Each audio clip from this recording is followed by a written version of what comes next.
मैं रवि कुमार। स्वागत है आपका रेनेसा आईएएस में। होली की बहुत बहुत शुभकामनाएं। और इस होली के अवसर पर रेनेसा आईएएस की ओर से आप लोगों के लिए यही कामना है कि आपने जितना भी सपना देखा है जीवन में उससे अधिक प्राप्त हो जाए आपके मेहनत के बल पर। चलिए, इंटरव्यू के 16वें क्लास पर हम लोग चर्चा करने वाले हैं। कुछ विशेष मुद्दों पर हम लोग चर्चा करेंगे, 2-3 मुद्दों पर। और आप लोग तैयारी करते रहिए। अध्यक्ष महोदय भले ही छुट्टी पर चले गए हैं, लेकिन वहाँ आएंगे भी, रिजल्ट भी देंगे। और र्यूमर्स पर ध्यान नहीं दीजिए। आप लोग प्रशासक बनने वाले हैं, र्यूमर्स से खुद ही प्रभावित हो जाएंगे तो बाकी लोगों को कैसे रोकिएगा? र्यूमर्स से खुद ही भी समझ सकते हैं। और जो 14 जेपीएससी के फाउंडेशन बैच में जुड़ना चाहते हैं, जुड़ जाइए।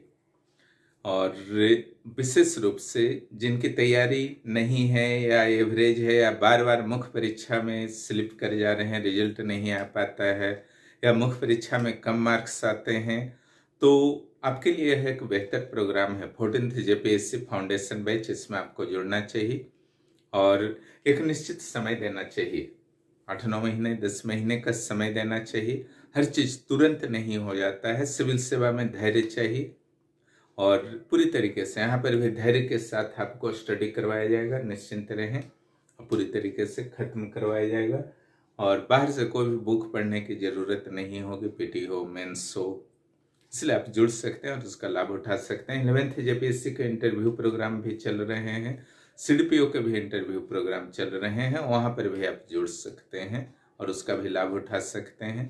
क्योंकि यूट्यूब पर क्लास देना बहुत ज़्यादा संभव नहीं हो पाता है, वीडियो बहुत लंबे हो जाते हैं, इसलिए वहाँ के लाइव क्लास को ज्वाइन कीजिए। और प्लस टेस्ट भी चल रहे हैं इंटरव्यू के, उसका लाभ आप उठा सकते हैं।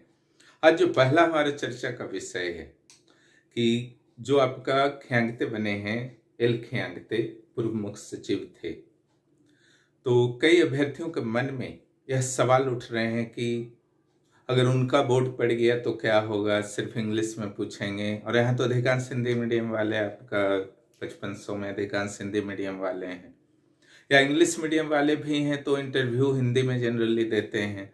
तो यह प्रश्न जो है बहुत परेशान कर रहा है बहुत सारे अभ्यर्थियों को। इसी प्रश्न पर हम लोग आज चर्चा करेंगे। कैसे स्थिति में आपको क्या करना चाहिए कि मान लीजिए कि किसी, चाहे ख्यांगते सर हो या कोई भी आपका बोर्ड हो, अगर वहां पर आपसे चाहे कोई मेंबर ही क्यों ना हो, आप हिंदी मीडियम के हैं और आपसे इंग्लिश में प्रश्न पूछ दिया गया, या आप इंग्लिश मीडियम के भी हैं और आपसे हिंदी में पूछा गया प्रश्न, ऐसा भी हो सकता है, दोनों होता है जेपीएससी में। यूपीएससी बीपीएससी में भी होता है, लेकिन यहाँ तो एकदम होगा, उसके लिए निश्चिंत रहिए। अब बोर्ड अध्यक्ष हैं, मेंबर हैं, उनकी भी मजबूरी है। उनको हिंदी ही आता है तो इंग्लिश नहीं पूछेंगे, उनको हिंदी इंग्लिश ही आता है, हिंदी उतना नहीं बोल पाते हैं तो इंग्लिश में ही पूछेंगे। अब आपकी भी मजबूरी है कि आपको हिंदी में ही आप कंफर्टेबल हैं या इंग्लिश विशेष आप नहीं बोल पाते हैं, या फिर हिंदी में आप कंफर्टेबल नहीं हैं, उसके वर्ड्स के प्रति कंफर्टेबल नहीं हैं, इंग्लिश में ज़्यादा कंफर्टेबल हैं। तो दोनों पक्ष की अपनी अपनी मजबूरियां हैं। ऐसे स्थिति में इंटरव्यू को कैसे पार लगाया जाए, है ना? देखिए, इंटरव्यू पूरी तरीके से एक आर्ट्स है। आपकी एबिलिटी, जो एडमिनिस्ट्रेटिव एबिलिटी होती है, उसका चेक होता है। और मैं ये हमेशा कहता हूं कि आपका जो आर्ट होता है, एबिलिटी होता है, वो भाषाओं से परे होता है, सारे लैंग्वेज से परे होते हैं। हिंदी, इंग्लिश मीडियम, तमिल भाषा, ये भाषा, उससे कोई मतलब नहीं है। आपकी एबिलिटी है तो वो आपका निखर करके आएगा ही, चाहे कोई भी आप काम कर रहे हैं। इंटरव्यू को भी एक आर्ट के रूप में लेना है और उसी रूप में लेना है, निश्चित रूप से आप सफल होंगे, निश्चिंत रहिए। कैसे क्या करना है, यहाँ पर क्या विशेष, लेकिन थोड़ी सी रणनीति तो बना लेनी होगी जब मन में ये प्रश्न उठा है, क्योंकि अचानक से इस टाइप की सिचुएशन आ जाती है तो एक बड़ी समस्या उत्पन्न हो जाती है। इसलिए इस रणनीति के संदर्भ में चर्चा की जा रही है। यहाँ पर मान लीजिए कि कोई भी ऐसा बोर्ड पड़ गया है जहाँ पर आपसे इंग्लिश में प्रश्न पूछ दिया गया, हिंदी वाले का भी आपका सेम केस होगा, इंग्लिश मीडियम वालों से हिंदी पूछ दिया गया, सेम आपको समझना है। और आपसे इंग्लिश में पूछ दिया गया, तो वहां पर आपके लिए दो कंडीशंस हो सकते हैं। आपको मान लीजिए हिंदी में बोलना है और इंग्लिश में प्रश्न पूछ दिया गया, तो दो कंडीशन हो सकते हैं कि आप हिंदी में भी उत्तर दे सकते हैं, इंग्लिश में भी दे सकते हैं। बोले ना, इंटरव्यू में भाषा को में अगर इंग्लिश में भी आप कंफर्टेबल हैं और उस क्वेश्चन का उत्तर दे सकते हैं तो इंग्लिश में दे दीजिए, या फिर आपने क्वेश्चन को समझ लिया है और हिंदी में देना चाहते हैं, हिंदी में आराम से दीजिए। क्लियर। और हिंदी बोलने के दौरान कुछ कुछ अगर इंग्लिश वर्ड्स, स्कूल्स हो गए, ये हो गए, हो गए, है ना, जो भी कुछ कॉमन यूज के इंग्लिश वर्ड्स होते हैं आप आराम से बोल सकते हैं, वो सब टेंशन नहीं लेना है। कि विद्यालय ही बोलेंगे तभी आपका चलेगा, सुप्रभात ही बोलेंगे तब भी चलेगा, ऐसा कुछ नहीं होता है। बोले अभी आपको बताया कि भाषाओं से परे रहना है, एकदम नेचुरल, वहां पर नेचुरल कॉन्फिडेंस आपका दिखना चाहिए। तो आप ने समझ लिया तो हिंदी में आप आराम से उत्तर दे दीजिए। क्लियर, कोई दिक्कत नहीं है। बाय द वे, जो इंग्लिश कहा जा रहा वो आप समझ ही नहीं पाए क्वेश्चन, वहां भी दो सिचुएशन उत्पन्न होता है कि हो सकता है कि क्वेश्चन में स्पष्टता, क्लैरिटी चाहते हो तो उनसे एक बार रिपीट करने को बोल दीजिए। दूसरा ये हो सकता है कि इंग्लिश आप समझे ही नहीं, वो बार बार भी बोलेंगे तो आपको भरोसा नहीं लग रहा है कि इंग्लिश में बोलेंगे तो हम उत्तर दे पाएंगे। क्लियर। ऐसे स्थिति में आपको क्या करना चाहिए? ऐसे स्थिति, लास्ट सिचुएशन में ही इसको यूज कीजिएगा। आप सिंपल बोल देंगे कि आप कृपया हिंदी में प्रश्न को कहा जाए, मैं पूरी तरीके से समझ नहीं पा रहा हूं। लेकिन इसको लास्ट सिचुएशन में यूज करना है, करना तो है ही। अगर आप समझ ही नहीं पा रहे हैं इंग्लिश तो क्या उत्तर दीजिएगा? आप खुद समझिए। इंग्लिश समझ रहे हैं लेकिन उस प्रश्न का क्या चीज, क्या आशय है, क्या पूछना चाह रहे हैं बोर्ड के मेंबर या चेयरमैन, चेयरपर्सन, वो वास्तव में पूरी गहराई से नहीं समझ पा रहे हैं तो उत्तर तो आप नहीं दे पाइएगा।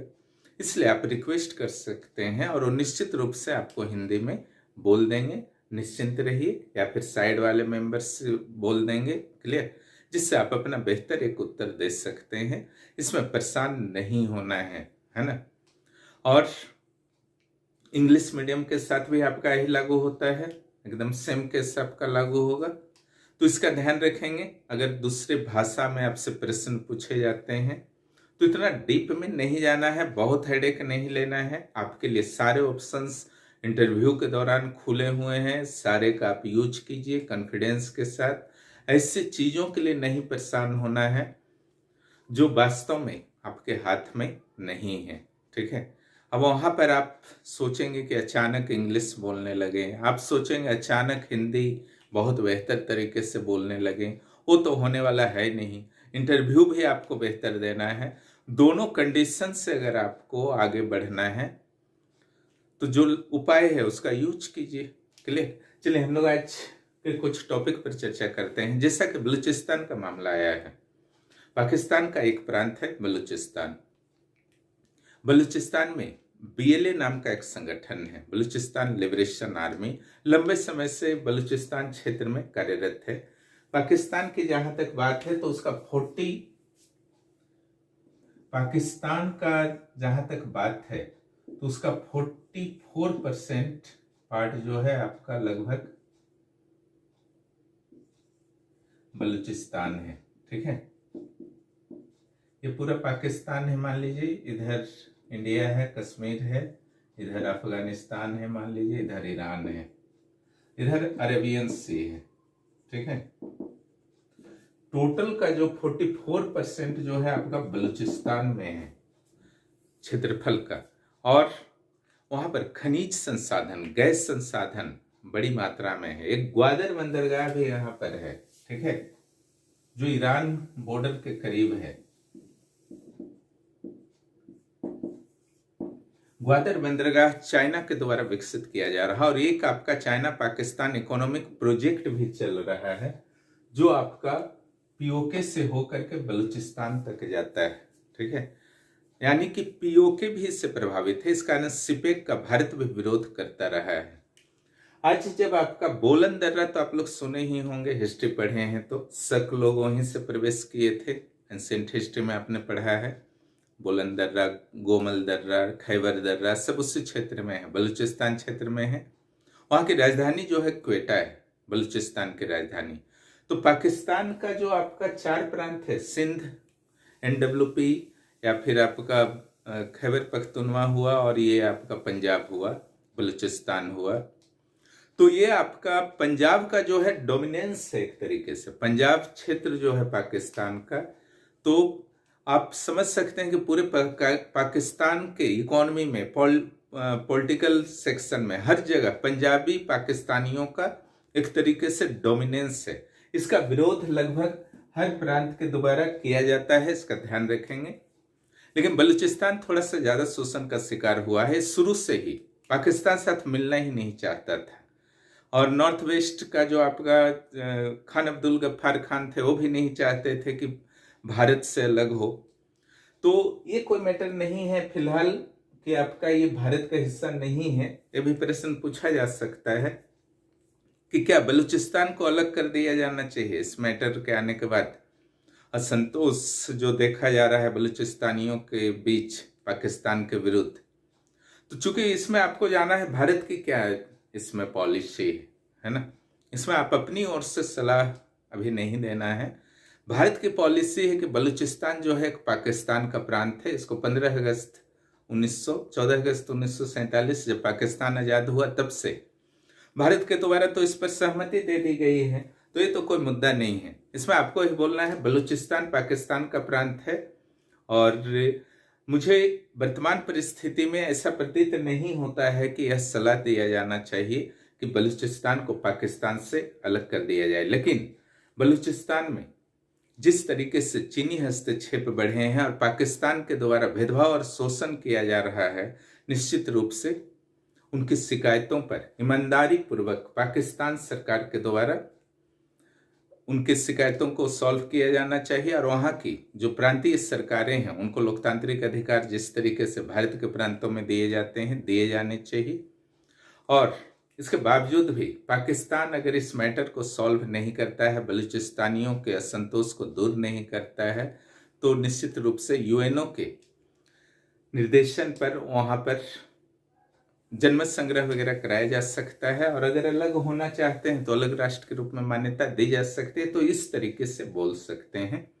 पाकिस्तान का जब आपका निर्माण हुआ तो धर्म के आधार पर बना हुआ एक देश था, जिसमें इस्लामी धर्म, इस्लाम के नाम पर वह आपका क्रिएट हो गया था। जबकि भारत धर्म के आधार पर क्रिएट नहीं हुआ था, हिंदू के आधार पर क्रिएट नहीं हुआ था। आज जो आपका पॉपुलेशन कंपोजिशन है भारत में, 14-15% मुस्लिम हैं, ईसाई भी हैं, सिख भी हैं और हिंदू भी हैं। हिंदू बहुसंख्यक जरूर हैं, लेकिन सारे धर्मों का यहाँ पर निवास है। और सारे की जो भी आपका एक प्रोग्रेस होना चाहिए, संविधान सभी को एक समान अधिकार देता है और समान रूप से प्रोग्रेस कर रहे हैं। लेकिन पाकिस्तान में अल्पसंख्यकों की स्थिति क्या है आपको अच्छी तरीके से पता है। तो क्योंकि वो धर्म के आधार पर हुआ था, और धर्म के आधार पर किसी भी राज्य का, राज्य शब्द जो यूज किया जाता है पॉलिटिकल साइंस में, देश के लिए किया जाता है, कंफ्यूज नहीं होंगे। किसी भी राज्य का गठन किया जाता है और उसमें राष्ट्रीयता की भावना नहीं होती है, तब तक वह राष्ट्र राज्य नहीं बन सकता है। राष्ट्र राज्य एक ज्योग्राफी का और पॉलिटिकल साइंस का कंसेप्ट है, थॉट्स है ना। भारत जैसे राष्ट्र राज्य है, यहाँ विविधता में एकता है। नॉर्थ से साउथ तक, ईस्ट से वेस्ट तक, कहीं कहीं कुछ कुछ प्रॉब्लम है, लेकिन उतना इतने विशाल देश में चलते हैं। लेकिन पाकिस्तान छोटा सा देश है, उसमें पहले बांग्लादेश भी शामिल था। तो राष्ट्र राज्य, राष्ट्र जो होता है आपका, राज्य से व्यापक शब्द होता है। राष्ट्र की कोई भी सीमाएं नहीं होती हैं। वास्तव में एक कल्चर को, एक भावना को प्रकट करता है, ठीक है। जैसे पाकिस्तानी, भारत जो है राष्ट्र राज्य का संज्ञा दिया जाता है, रूस को नहीं दिया जा सकता था। उसी तरीके से पाकिस्तान भी जब उत्पत्ति हुआ तो एक देश के रूप में जरूर उत्पत्ति हुआ, लेकिन इसका उत्पत्ति राष्ट्र राज्य के रूप में नहीं हुआ, क्योंकि इधर बांग्लादेश भी इसको दे दिया गया था, जो भाषा के आधार पर अलग था। धर्म तो वहां बहुसंख्यक मुस्लिम ही थे। उधर आपका सिंध दे दिया गया था, बलूचिस्तान दे दिया गया था, और इनमें से अधिकांश लोग पाकिस्तान साथ मिलना है, अधिकांश प्रांत पाकिस्तान साथ, पंजाबी जहां पर डोमिनेंस है, मिलना ही नहीं चाहते थे। तो राष्ट्र राज्य के रूप में नहीं परिवर्तित हो पाया। इस कारण 1971 में से बांग्लादेश धर्म दोनों का सेम था, बहुसंख्यक थे मुस्लिम, लेकिन फिर भी भाषा के आधार पर बांग्लादेश से अलग हो गया। आज बलूचिस्तान में प्रॉब्लम है, ठीक है, तो वहां भी तो धर्म सेम है, बलूचिस्तान के लोग भी बहुसंख्यक वहां मुस्लिम है, और पूरे पाकिस्तान, वेस्ट पाकिस्तान में भी मुस्लिम है। फिर भी इतनी कटुता है बलूचिस्तान और पाकिस्तान के बीच में क्यों है? अगर धर्म से ही आपका एक राष्ट्र बन जाता तो संभव नहीं, क्योंकि राष्ट्र के बहुत सारे तत्व होते हैं, ठीक है, तो वो भावना नहीं आ पाया है। तो यहाँ पर आपको यही जवाब देना है, सिंपल सी बात है कि पहला तो स्टेप है, अलग नहीं किया जाना चाहिए, पाकिस्तान को प्रॉब्लम को सॉल्व करना चाहिए। और दूसरा स्टेप जो है, यूएनओ के निर्देशन में वहाँ पर जनमत संग्रह होना चाहिए। वहाँ के लोग अगर चाहते हैं कि अलग राष्ट्र, अलग देश बने, तो फिर बनाया जा सकता है। भारत की जहाँ तक बात है, तो भारत के लिए रणनीतिक दृष्टिकोण से कहीं गलत नहीं है कि बलूचिस्तान अलग बन जाए, यह भारत के लिए फायदे वाली बात होगी। लेकिन आर्थिक दृष्टिकोण से यह सही नहीं है, क्योंकि छोटे छोटे देश अगर भारत के पड़ोसी रहेंगे और अस्थिर रहेंगे, यह भारत की इकोनॉमी के लिए भी खतरनाक होगा। जैसे नेपाल हुआ, भूटान हुआ, तो भारत को ही यहाँ सब कुछ छूट देना पड़ता है, उनसे विशेष लाभ नहीं हो पाता। इसलिए पड़ोसियों का भी सशक्त होना भारत के अर्थव्यवस्था के दृष्टिकोण से बहुत जरूरी है। और इसके अलावा एक प्रश्न और पूछा जा सकता है कि पाकिस्तान के द्वारा आरोप लगाया है कि रॉ नाम की जो एजेंसी है, भारत की खुफिया एजेंसी है, उसके द्वारा ये घटनाएं कराई गई हैं। तो इस संदर्भ में आपका क्या विचार है कि क्या रॉ ने ऐसी घटनाएं करवाई हैं? तो आपको इसमें बताना है कि रॉ भारत की एक खुफिया एजेंसी है जो भारत विरोधी शक्तियों पर नजर रखती हैं और इस संदर्भ में भारत सरकार को सूचनाएं देती हैं और आवश्यक कार्रवाई भी करती हैं। जहां तक इस घटना की बात है, तो पाकिस्तान के द्वारा जरूर आरोप लगाया गया है सर, लेकिन इस संदर्भ में कोई भी सबूत नहीं दिए गए हैं। और यह कनाडा वाली स्थिति है कि बिना सबूत के आरोप लगा देना, तो इसे स्वीकार नहीं किया जा सकता है। और पाकिस्तान के पास अगर सबूत है तो उसे सबूत देना चाहिए, उसके बाद इस स्टेटमेंट को देना चाहिए। और इस तरीके से आप बोल सकते हैं रॉ के बारे में, क्लियर। उस चीज को कभी भी आपको मानना नहीं है, क्योंकि पाकिस्तान जो है बिना सबूत के ऐसे बयानबाजी भारत के विरुद्ध विश्व समुदाय का ध्यान भटकाने के लिए अक्सर किया करता है, ठीक है। तो यही आपका प्रश्न बन सकता है अफगानिस्तान से, ये जाफर एक्सप्रेस से जो घटना थी। जाफर एक्सप्रेस को आपका बुलंदरा के पास बीएलए के द्वारा, बलूचिस्तान लिबरेशन आर्मी के द्वारा एक तरीके से हाईजैक कर लिया गया था, और आम जनता जो भी थी, सामान्य आपका लोग थे, उनको छोड़ दिया गया, और सैन्य और पुलिसकर्मी जो थे उनको बंधक बना करके उनमें से कई लोगों की हत्याएं कर दी गई। और इस संदर्भ में भी पर्याप्त सूचना नहीं है, जो भी सूचना आएगी फाइनली उसके अनुसार चेंज कर लीजिएगा। एक टॉपिक हम लोग झारखंड से लेते हैं। झारखंड के गिरिडीह में हिंदू और मुस्लिम समुदाय के बीच में, वहाँ दो समुदाय भी बोल सकते हैं, कुछ तनाव उत्पन्न हो गए होली उत्सव के दौरान। चूंकि इस बार होली उत्सव और जुमे की नमाज जो थी दोनों 14 तारीख को पड़ गए थे। हालांकि होली 2-3 दिन मनता है, लेकिन उस दिन भी होली था, जिसके कारण जब होली की जुलूस किसी मस्जिद के पास से गुजर रहे थे, तो उस समय पत्थरबाजी की घटनाएं हुई, आगजनी की घटनाएं हुई और आपसी तनाव उत्पन्न हो गए, जिससे प्रशासनिक सतर्कता के साथ बहुत जल्द ही शांति को बहाल कर दिया गया। तो ये आपका घटना थी। यहाँ से आपका कुछ प्रश्न पूछे जा सकते हैं, उसको रेडी आप लोग रखेंगे कि होली के पूर्व प्रशासन के द्वारा आपके विचार से सरकार को, प्रशासन को क्या क्या तैयारियां की जानी चाहिए। इस संदर्भ में तो बहुत बार चर्चा किया जा चुका है। जैसे प्रशासन के द्वारा शांति समिति वगैरह की बैठक पहले ही कर लेनी चाहिए, गाइडलाइंस जारी कर दी जानी चाहिए, और ऑनलाइन जितने भी सोशल मीडियाज वगैरह हैं उस पर नज़र रखना चाहिए, लोगों को जागरूक करना चाहिए, अफवाहों से बचने का सलाह देना चाहिए, और किसी भी तरीके के अफवाह फैलाने पर उस पर कड़ी कार्रवाई होनी चाहिए। ऐसे लोगों को नज़रबंद किया जा सकता है जो अक्सर डिस्टर्ब करते हैं। इस चीज़ को ध्यान रखिएगा, चाहे कोई भी समुदाय हो। अधिकांश लोग शांति के साथ हर पर्व उत्सव मनाना चाहते हैं। किसी को शौक नहीं रहता है कि पुलिस के कस्टडी में जाएं, जेल जाएं, मुकदमा लड़ें, है ना। तो कुछ लोग ऐसे होते हैं जिसकी पहचान प्रशासन के द्वारा सामान्य रूप से करके रखी जाती है। ऐसे लोगों को नज़रबंद भी किया जा सकता है और ड्राई डे घोषित किया जा सकता है। और किसी भी तरीके का उत्सव, जुलूस वगैरह है तो उसका मार्ग भी निर्धारण किया जा सकता है और संवेदनशील क्षेत्रों की पहचान की जा सकती है कि कहाँ कहाँ पर प्रॉब्लम्स आ सकते हैं। तो ऐसे क्षेत्रों पर विशेष रूप से ध्यान रखा जा सकता है। यह पूछा जा सकता है कि क्या इस तरीके से प्रशासन के द्वारा अगर रोक लगाया जाता है कि इस क्षेत्र में नहीं जाना है, इस क्षेत्र में जुलूस नहीं जाएगा, ऐसा टाइमिंग होना चाहिए, ये क्या उचित लगता है? तो इसका उत्तर आपको सीधा सा देना है कि प्रशासन के हाथ में कानून व्यवस्था को नियंत्रित करने के कानून व्यवस्था को बेहतर बनाए रखने के लिए पूरी तरीके से विवेकाधिकार होते हैं। ऐसे स्थिति में कानून और संविधान के दायरे में रहकर प्रशासन के द्वारा जो भी निर्णय लिया जाता है उसका पालन सभी पक्षों के द्वारा, सभी वर्गों के द्वारा किया जाना चाहिए। आर्टिकल 19 के अनुसार किसी भी क्षेत्र में किसी को जाने से रोका नहीं जा सकता है, लेकिन कानून और व्यवस्था को मैनेज करने के लिए प्रशासन के द्वारा ऐसी व्यवस्थाएं, ऐसे आदेश सीमित समय के लिए, सीमित क्षेत्रों के लिए जारी किए जा सकते हैं और इसमें कहीं से भी आर्टिकल 19 का उल्लंघन नहीं है और इसमें आम जनता का भी सामान्य रूप से सहयोग मिलता है।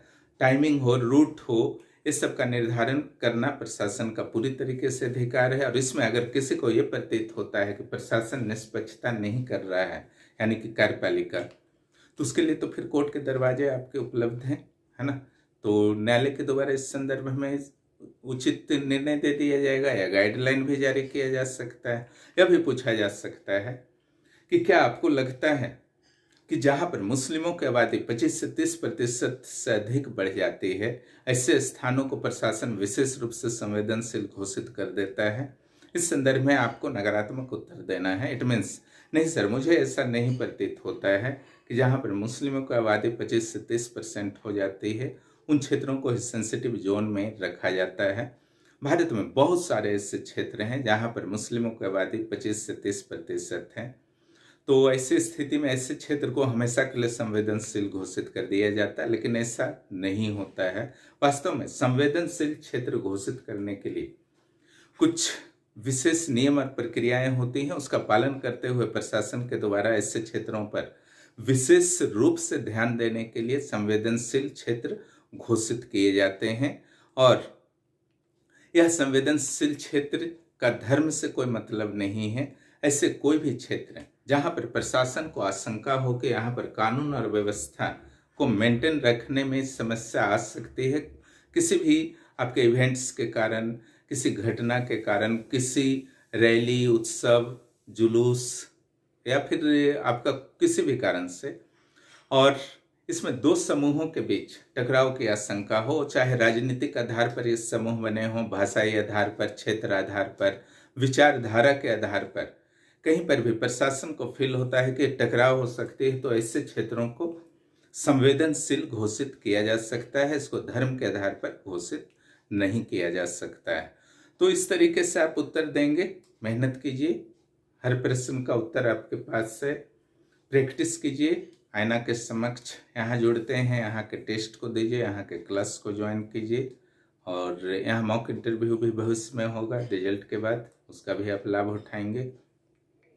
और जो भी इम्पोर्टेंट टॉपिक है सबका आपको एक निश्चित तैयारी होना चाहिए और जो बायोडाटा आपका है या फिर हॉबीज हैं, हॉबी नॉट हॉबीज, यानी कि एक ही हॉबी रखेंगे, एक से अधिक नहीं रखेंगे, उस संदर्भ में आपको सावधानी बरतना है। उस सब की तैयारी अच्छी होनी चाहिए। अगर आप किसी सर्विस में वर्तमान में हैं, आउट ऑफ झारखंड हैं, तो वहाँ से भी प्रश्न क्रिएट होंगे और जो भी प्रश्न का उत्तर आप दे रहे हैं वहाँ पर आपको क्लू छोड़ना है। अगर आपकी जानकारी है तो फिर से अगला प्रश्न वहाँ से बनेगा, तो इंटरव्यू बोर्ड को हल्का फुल्का अपने अनुसार मेंटेन भी कर सकते हैं।